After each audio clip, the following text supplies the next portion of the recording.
Coaches ask the inevitable question about DeAndre Hopkins because he is a free agent now. You're allowed to talk about him, even though Bill Belichick's position was, I don't talk about anybody who's not on the team. You're allowed to when he's a free agent. And DeAndre Hopkins has been a free agent for 3 days now. There hasn't been any clear indication of anything happening, which tells me whatever he's looking for, Miles, whatever he wants, whatever his number is, I don't think there's anybody out there that's willing to give it to him at this point. Not yet, but he did just hire an agent. So the agent's still got to work his magic a little bit. And I think today is kind of a big day in this whole thing because you get the money in cap relief from the post June 1 designations that you might have made when you cut some veterans. So I think that maybe we might start to see a little bit of movement when it comes to DeAndre Hopkins over the weekend. Yeah, but you still had the knowledge that it was going to happen. They could have reached an agreement in principle yesterday or the day before and signed it today. Everybody knows the money's going to hit today. I think it's more along the lines of he wants too much. And the point I made recently, teams have done this over and over and over again. They know all the shapes and sizes and personality types and levels of demands and who wants this and who wants that and how to deal with guys who maybe want more than they should. Teams know how to deal with guys who want too much. And one of the ways you deal with a guy who wants too much is you just wait. And you wait, and you let him process that I'm not going to get what I want. For him, it's a first. For the teams, it happens all the time. This is a guy who wants too much, so we're going to let it sit. We're going to let it percolate. We're going to let him hear from multiple teams, sorry, we just can't pay you what you want. And at the end of the day, the thinking is the Bills and Chiefs are going to end up in some sort of a mini tug of war. There are the latest odds that we've tracked down. The Bills continue to be the favorites with the Chiefs just behind. The Browns have muscled their way into the conversation. Last time I saw the odds over the weekend, it was Bills, Chiefs, Ravens, Jets in the top four. So the Browns and Lions are creeping into this. And the Browns would make some sense when you look at their depth chart. And you look at the fact that you're trying to get the most you can out of DeShaun Watson. Now, when DeShaun Watson publicly supported the idea of bringing in DeAndre Hopkins the other day, I still don't know whether that was just I'm being nice to my friend or I really, really want him. It'll be interesting if he really, really wants him, but the team won't give him to him. If he really, really wants him and they want to make this work, Miles, I'd like to think the team will do whatever they have to do to make this work for DeShaun Watson.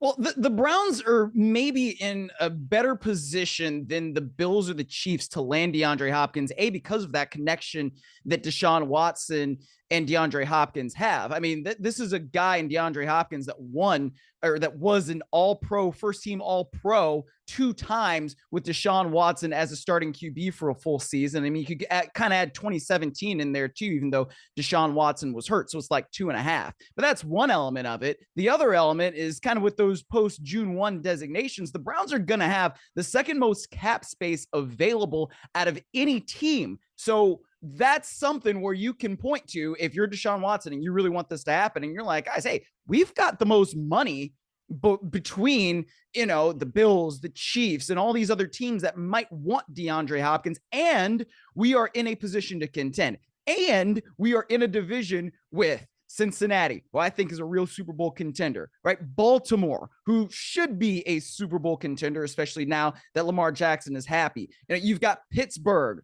who is always going to be in the mix under Mike Tomlin. They've proven that. So what are we going to do to have a bold move so that we are in the conversation and better in the mix? Now, you don't know how much DeAndre Hopkins is going to be available. I mean, yeah, he was hurt one year, then he had the suspension.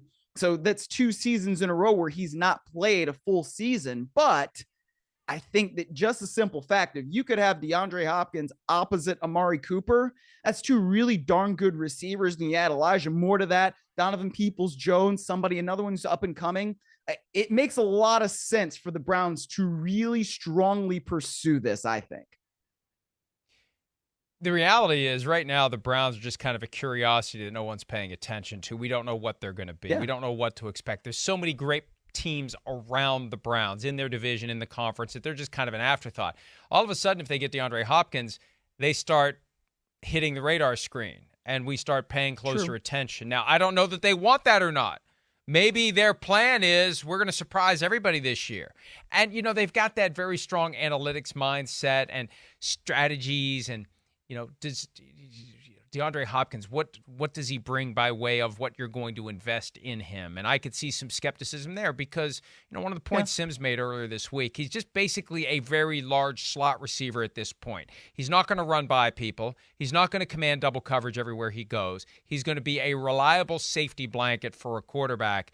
And there are good reasons to have that, especially in Cleveland, where you're doing your best to make the quarterback more comfortable and thus more effective. It does make sense in Cleveland. But if the guy wants to chase a ring, and I think that's the big factor here, money versus likelihood of getting a ring. You go to Kansas City, where the quarterback already has a security blanket and Travis Kelce, but you're more likely to win a ring. Buffalo, better chance to win a ring. Kansas City, I think, needs that role, right?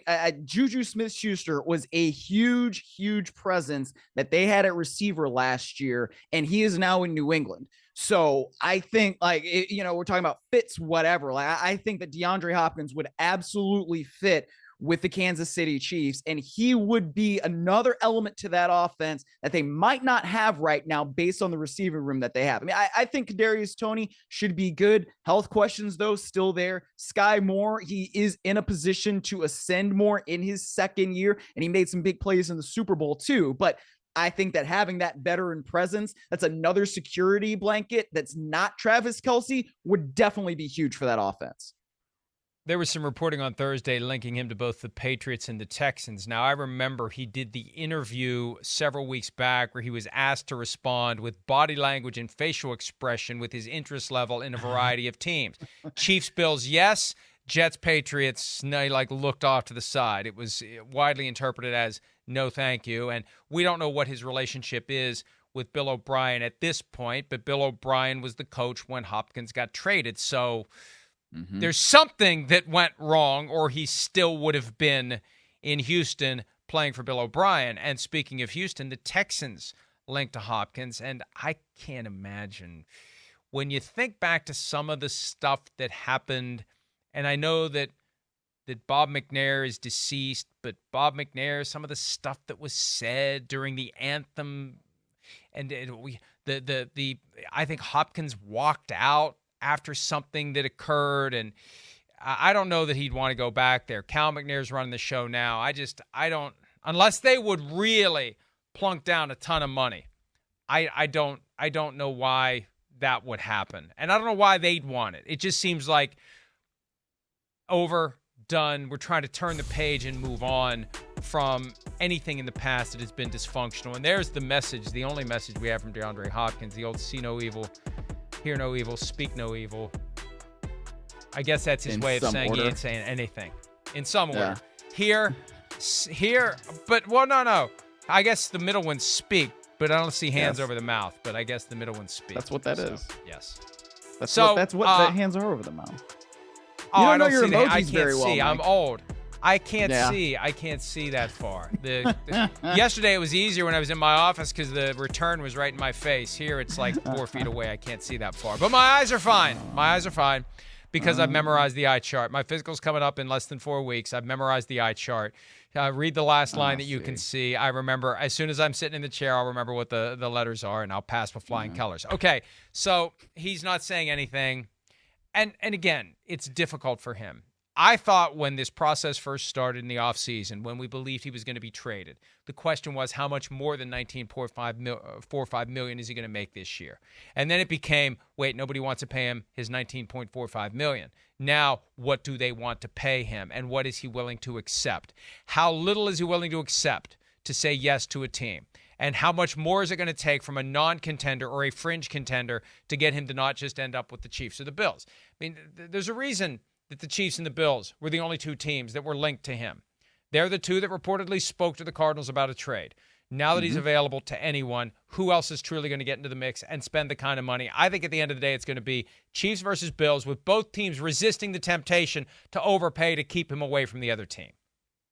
I think it would be interesting if he were to go to the Bills. I mean, having him with Stephon Diggs, I would really give Josh Allen a good target. And they got their new tight end. It's a rookie that they seem to be really high on too.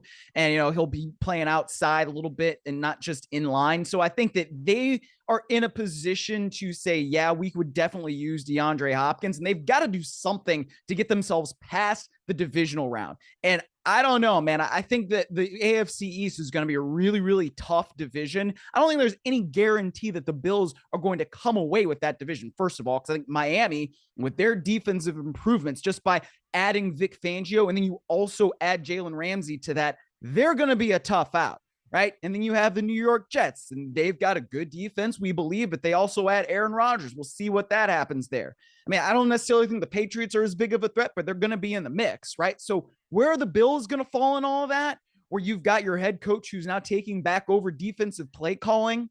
Like, that's going to be an interesting thing to see. So all that being said, if they can add a weapon like a DeAndre Hopkins, who is such a reliable target, that would definitely help them. My son raised the question earlier this week because he's a big Stephon Diggs fan, and we know that Diggs isn't content for some reason. Most obviously, they don't win. They haven't gotten to the Super Bowl. That's why he went there. Remember the image of him watching the Chiefs celebrate. He used it as motivation. They've regressed since then. How would he feel about DeAndre Hopkins?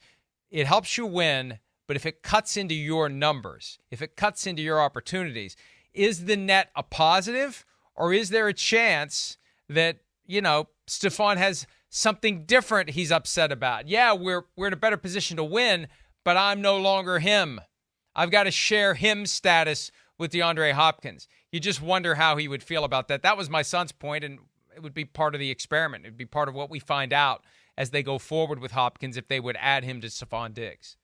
I think Stephon Diggs just wants to win. I think he would welcome it.